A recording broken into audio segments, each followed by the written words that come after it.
एक ऐसा मैच जिसमें कुछ पागल और सिरफिरे खिलाड़ियों ने इतिहास रच दिया था। ये वही मैच था जिसे याद कर आज भी इंग्लैंड के खिलाड़ी कांप उठते हैं। इस मैच में वेस्टइंडीज के सिरफिरे खिलाड़ियों ने इंग्लैंड के कई खिलाड़ियों का करियर लगभग खत्म कर दिया था और आज भी इस मैच की यादें अंग्रेजों को कांटों की तरह चुभती हैं। ये वक्त था टी20 वर्ल्ड कप 2016 के फाइनल मैच का, जहां एक तरफ इंग्लैंड के पास जॉस बटलर के रूप में टी20 का सबसे खतरनाक खिलाड़ी था, तो वहीं वेस्टइंडीज की तरफ क्रिस गेल के रूप में क्रिकेट का हैवान था। जहां इंग्लैंड की तरफ बेन स्टोक्स था, तो वहीं वेस्टइंडीज की तरफ से कार्लोस ब्रैथवेट पागलपन की सारी हदें पार कर देने को तैयार था। और अब ये जंग सिर्फ एक ट्रॉफी की नहीं, बल्कि ये जंग क्रिकेट की दुनिया को ये दिखाने की भी थी कि अगर इंसान अपनी पे आ जाए तो ऐसा कुछ भी नहीं है जो वो नहीं कर सकता। और इस मैच में ऐसा ही कुछ होने वाला था जिसकी कल्पना पूरे विश्व में किसी ने नहीं की थी।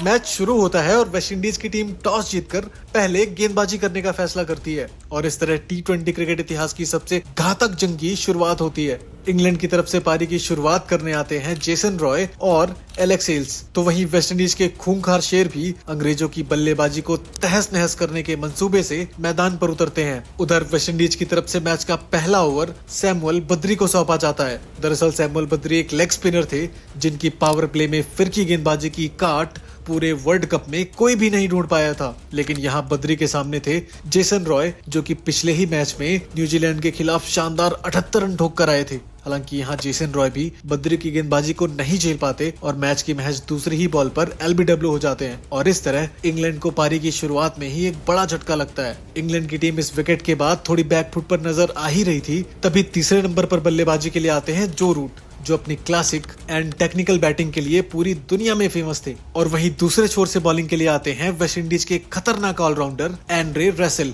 और रसेल ओवर की 5वीं ही बॉल पर एलेक्स हेल्स को भी चलता कर देते हैं। जब इंग्लैंड का स्कोर महज 8 रन ही था, तब तक उसके दोनों ओपनर बल्लेबाज पवेलियन जा चुके थे और इंग्लैंड के ऊपर विकेट गिरने का दबाव लगातार बन रहा था, जिसे संभालने के लिए अब खुद कप्तान एयन मॉर्गन मैदान पर आते हैं और पार्टनरशिप बिल्ड करने के लिए अपना पूरा जोर लगा देते हैं। लेकिन उस दिन कैरेबियन बॉलर्स अंग्रेजों पर काल बनकर टूट रहे थे और इस कसी हुई गेंदबाजी का नतीजा ये निकला कि 5वां ओवर लेकर आए बद्री एयन मॉर्गन को भी अपनी फिरके में फंसा लेते हैं और क्रिस गेल के हाथों स्लिप में एक जबरदस्त कैच आउट करवा देते हैं। इंग्लैंड की टीम महज 23 रन के स्कोर पर ही अपने 3 विकेट गंवा चुकी थी और इस वक्त तक कोई भी अंग्रेज वेस्टइंडीज की बॉलिंग के सामने टिक नहीं पा रहा था। लगभग 5 ओवर खत्म हो चुके थे और अभी भी इंग्लिश टीम 25 के स्कोर तक भी नहीं पहुंच पाई थी। यहाँ से अब इंग्लैंड की बल्लेबाजी कोलैप्स करती हुई नजर आ रही थी। लेकिन इसके बाद जो रूट के साथ पार्टनरशिप करने और टीम को आगे बढ़ाने की पूरी जिम्मेदारी टी20 के सबसे खतरनाक खिलाड़ी जॉस बटलर के कंधों पर सौंप दी जाती है, जो कैरेबियन गेंदबाजी का सामना करने के लिए मैदान पर उतरते हैं। इसके बाद जॉस बटलर और रूट दोनों संभल कर खेलते हुए इंग्लैंड के स्कोर कार्ड को आगे बढ़ाते हैं। 9वें ओवर की चौथी बॉल पर बटलर कवर्स की दिशा में एक कमाल का छक्का जड़ते हुए स्कोर को 50 रन के पार पहुंचा देते हैं। और जब ये दोनों खिलाड़ी 10वें ओवर खत्म होने तक टीम को 67 रन तक पहुंचा चुके थे, तभी 11वें ओवर की पहली ही गेंद पर जॉस बटलर बेन को सामने की तरफ एक अजीबोगरीब छक्का लगा देते हैं और इस तरह बटलर वेस्टइंडीज को ये बता देते हैं कि अंग्रेजों की तरकश में अभी और भी ऐसे कई तीर बाकी हैं जो उनके छक्के छुड़ाने के लिए काफी हैं। इस तरह इन दोनों की पार्टनरशिप अब वेस्टइंडीज के लिए सिरदर्द बनती जा रही थी। वहीं दूसरी तरफ जॉस बटलर भी अब सिर्फ छक्कों में ही डील कर रहे थे और मैदान के हर कोने में अब रनों की बौछार हो रही थी। लेकिन वेस्टइंडीज के सिरफिरे खिलाड़ियों को ये कतई मंजूर नहीं था और तभी 12वें ओवर में डैरेन समी अपना तुरुप का इक्का निकालते हैं और गेंदबाजी का जिम्मा कार्लोस ब्रैथवेट के हाथों में दे देते हैं। ब्रैथवेट की दूसरी ही गेंद पर जॉस बटलर छक्का मारने के चक्कर में ब्रेवो को बाउंड्री पर कैच थमा बैठते हैं। बटलर का कैच पकड़ने के बाद डीजे ब्रावो का ये ट्रेडिशनल डांस साफ तौर पर जाहिर कर रहा था कि आखिर वेस्टइंडीज की वापसी के लिए ये विकेट कितना बड़ा फैक्टर था।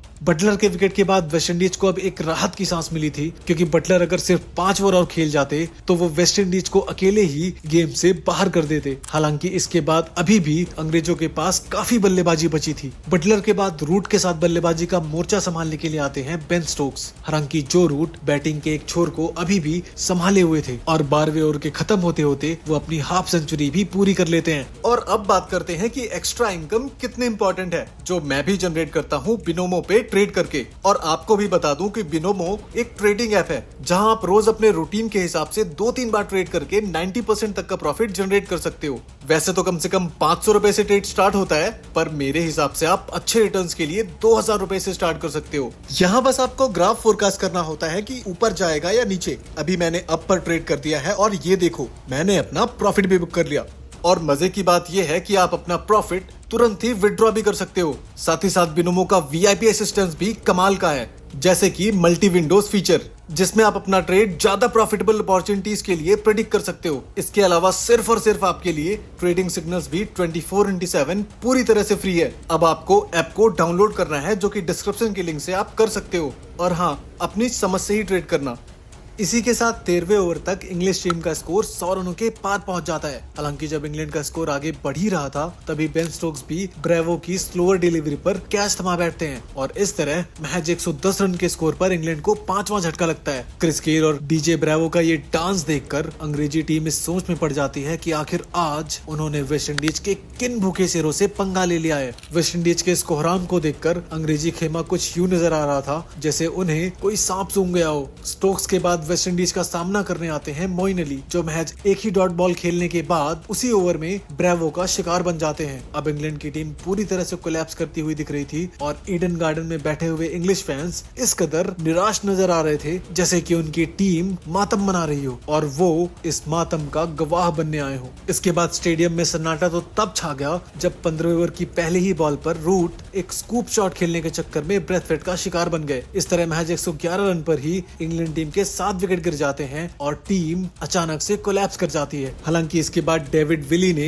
कैरेबियन बॉलर्स के सामने जिगरा दिखाते हुए उनका डटकर सामना किया और 2 छक्कों के साथ बहुत ही इंपॉर्टेंट 21 रन बनाए। फाइनली जैसे तैसे करके इंग्लैंड 20 ओवर तक 155 रन बना लेती है, जो कि फाइनल के हिसाब से ठीक ठाक रन थे, क्योंकि अक्सर टीम्स फाइनल के प्रेशर में छोटे से स्कोर को भी चेस नहीं कर पाती हैं। दरअसल वेस्ट इंडीज को अब T20 फॉर्मेट का किंग बनने के लिए 156 रन बनाने थे, जिस टीम के पास Chris Gayle, Samuels, DJ Bravo, Russell और ब्रेथवेट जैसे खूंखार और दिग्गज बल्लेबाज हो, उस टीम के सामने 156 रनों का टारगेट बहुत ही कम था। लेकिन क्रिकेट अनिश्चितताओं का खेल माना जाता है और इस मुकाबले में भी अभी असली ड्रामा बाकी था और रोमांच चरम सीमा तक पहुंचने वाला था। और अब 156 रनों का पीछा करने के लिए वेस्ट इंडीज की सलामी जोड़ी क्रिस गेल और चार्ल्स मैदान पर आते हैं और दूसरी तरफ पहला ओवर लेकर आते हैं डेविड विली, जो अपनी स्विंग भरी बॉलिंग के चलते वेस्ट इंडीज को पहले ओवर में सिर्फ 1 रन ही बनाने देते हैं। लेकिन ऑयन मॉर्गन अगले ओवर में एक बड़ी चाल चलते हैं और अगला ओवर जो रूट के हाथों में दे देते हैं। मॉर्गन के इस डिसीजन से इंग्लिश खेमे के साथ साथ वेस्ट इंडीज का खेमा भी हैरान था कि आखिर मॉर्गन इतना बड़ा रिस्क कैसे ले सकता है। वहीं दूसरी तरफ चार्ल्स पार्ट टाइम गेंदबाज रूट को देखकर लालच में आ जाता है और रूट की पहली ही बॉल पर लंबा छक्का मारने के चक्कर में कैच उठा बैठता है, जिसे बेन स्टोक्स आसानी से पिक कर लेते हैं। इस तरह महज 1 रन के स्कोर पर वेस्ट इंडीज अपना पहला विकेट गवा देती है। इसके बाद बल्लेबाजी का मोर्चा संभालने आते हैं मार्लोन सैमुअल्स, जो आज के इस फाइनल में कुछ अलग ही इरादे के साथ मैदान पर आए थे। चार्ल्स के आउट होने के बाद जस्ट अगली ही बॉल पर क्रिस गेल एक जबरदस्त चौका लगा देते हैं, जिसे देखकर इंग्लिश टीम दहशत में पड़ जाती है, क्योंकि क्रिस गेल वो खिलाड़ी था जो अकेले के दम पर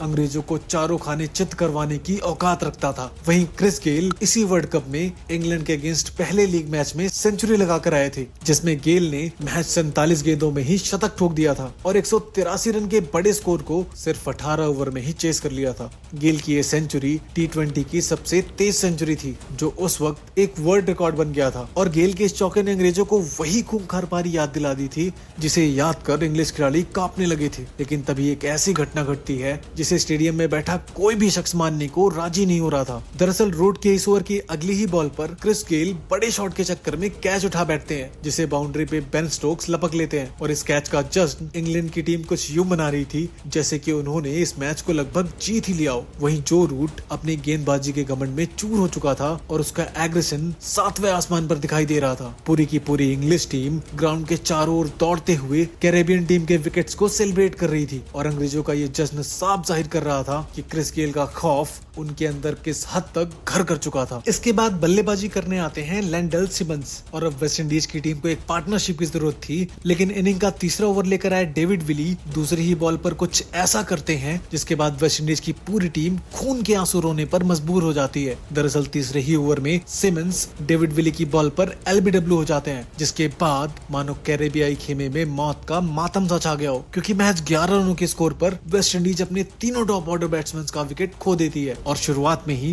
ताश के पत्तों की तरह बिखर कर कोलैप्स कर जाती है। वेस्टइंडीज की इस दशा को देखकर स्टेडियम में बैठे अंग्रेजी फैंस खुशी के मारे झूम रहे थे। वहीं वेस्टइंडीज के फैंस ट्रॉफी का ख्वाब तो दूर, जीत के करीब पहुंचने तक की भी उम्मीद छोड़ चुके थे। हालांकि वेस्टइंडीज की तरकश में अभी भी कुछ तीर बचे हुए थे जो कुछ भी कर दिखाने का दमखम रखते थे। इसके बाद पार्टनरशिप बिल्ड करने के इंटेंशन से ब्रावो मैदान पर आते हैं, जो सैमुअल्स के साथ मिलकर पारी को आगे बढ़ाने की कोशिश करते हैं। लेकिन जब 5वें ओवर का खेल खत्म होता है तब तक वेस्टइंडीज का स्कोर महज 22 रन ही होता है। वेस्टइंडीज जैसी टीम की इतनी धीमी शुरुआत उनके फैंस को डाइजेस्ट नहीं हो रही थी। इसके बाद 7वें ओवर की पहली ही बॉल पर सैमुअल्स भी कीपर को कैच थमा बैठते हैं। लेकिन उस दिन सैमुअल्स की किस्मत भी उनका साथ दे रही थी, क्योंकि अंपायर्स के आउट देने के बाद भी जब सैमुअल्स ने दोबारा इस कैच को चेक करवाया तब पाया गया कि बटलर ने इस कैच को जमीन में लगने के बाद उठाया है, जिसकी वजह से सैमुअल्स को एक बड़ा जीवन दान मिलता है। ये कैच ड्रॉप करना इंग्लिश टीम के लिए कितना भारी पड़ने वाला था, इस बात का इंग्लिश टीम को अंदाजा भी नहीं था, क्योंकि सैमुअल्स का कैच जब ड्रॉप हुआ तब तक वो सेट हो चुके थे और 27 रन बना चुके थे।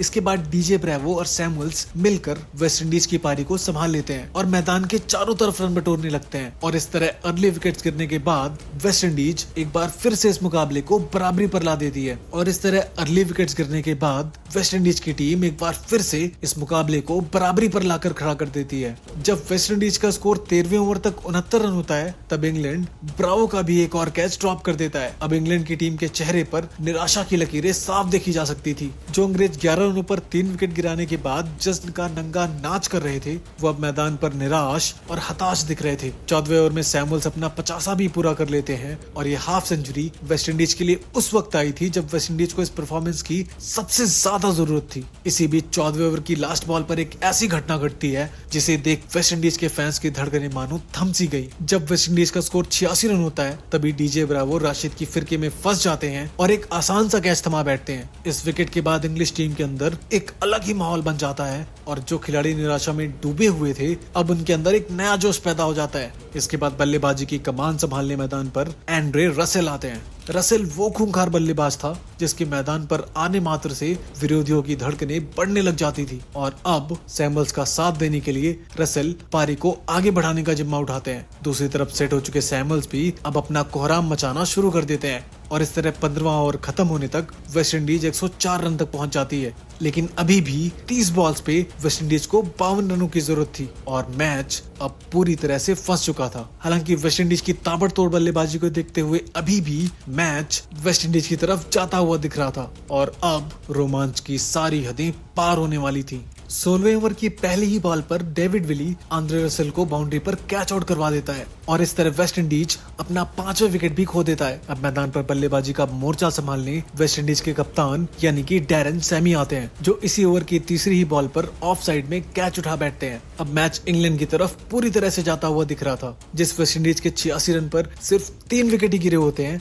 वही वेस्टइंडीज अब 107 रनों पर 6 विकेट गवा देती है। अब वेस्टइंडीज की बल्लेबाजी पूरी तरह से कोलैप्स कर चुकी थी और अब कहीं से भी वेस्टइंडीज के इस मैच में जीतने के चांसेस बिल्कुल नहीं दिख रहे थे। तभी वेस्टइंडीज की अंतिम उम्मीद के रूप में कार्लोस ब्रैथवेट आते हैं। हालांकि अभी सैमुअल्स अकेले एक छोर संभाले हुए थे जिन्हें सिर्फ एक पार्टनर की जरूरत थी और ब्रैथवेट उनका बखूबी साथ देते हैं। फाइनली इन दोनों की पार्टनरशिप के चलते इस मैच के हालात यहाँ तक आ पहुंचते हैं कि अब वेस्टइंडीज को लास्ट के 2 ओवर्स में यानी कि 12 बॉल्स में 27 रनों की जरूरत होती है। मैच अभी भी इंग्लैंड की तरफ जाता हुआ दिख रहा था, क्योंकि 2 ओवर में 27 रन बनाना और वो भी फाइनल के इस प्रेशर में इंग्लिश बॉलर्स के खिलाफ बिल्कुल नामुमकिन लग रहा था। यहाँ तक कि वेस्टइंडीज के लिए चेस तब और भी नामुमकिन हो गया जब जॉर्डन के 19वें ओवर में सिर्फ 8 रन ही आए। अब वेस्टइंडीज को लास्ट ओवर में चाहिए होते हैं 19 रन और अब इस फाइनल का ये लास्ट ओवर तय करने वाला था कि आखिर T20 क्रिकेट का असली सुल्तान कौन है।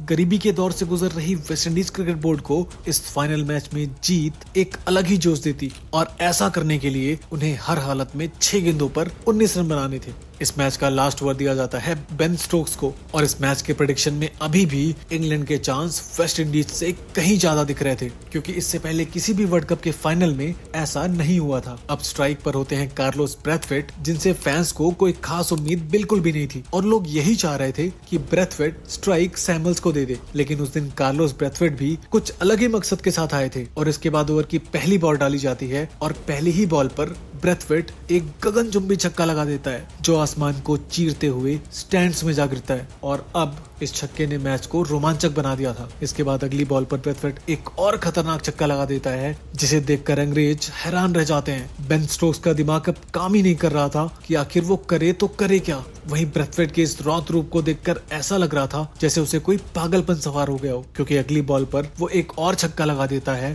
और अब इस मैच का नतीजा एक तरफा लग रहा था। हैवानियत का असली मंजर तो तब देखने को मिला जब चौथी बॉल पर भी कार्लोस ब्रैथवेट ने एक लंबा छक्का जड़ दिया और इस तरह वेस्ट इंडीज अंग्रेजों के घमंड को तोड़कर T20 क्रिकेट में अपनी बादशाहत कायम कर लेता है। बेन स्टोक्स को 4 बॉल पे बैक टू बैक 4 छक्के पड़ जाते हैं जिसे देखकर वो खुद पर भरोसा नहीं कर पा रहा था और जमीन पर बैठकर रोने लगता है। वही उसकी टीम उसके आंसू पोंछने में लग जाती है। उधर ब्रैथवेट के इस पागलपन को देखकर हर कोई हैरत में पड़ गया था। इसके बाद वेस्ट इंडीज की टीम जो कि अपनी यूनिक सेलिब्रेशन के लिए फेमस है, वो शर्ट उतारने से लेकर अजीबोगरीब डांस करने तक हर तरह का जश्न मनाती है।